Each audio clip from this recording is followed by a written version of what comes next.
we are frying up our American breast, and this is so good, you guys. The best chicken we have ever tasted.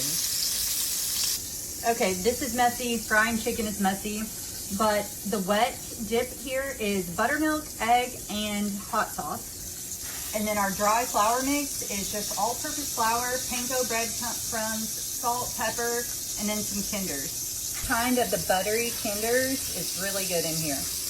This is so tender that you can cut it with a fork. Look at that. It is delicious.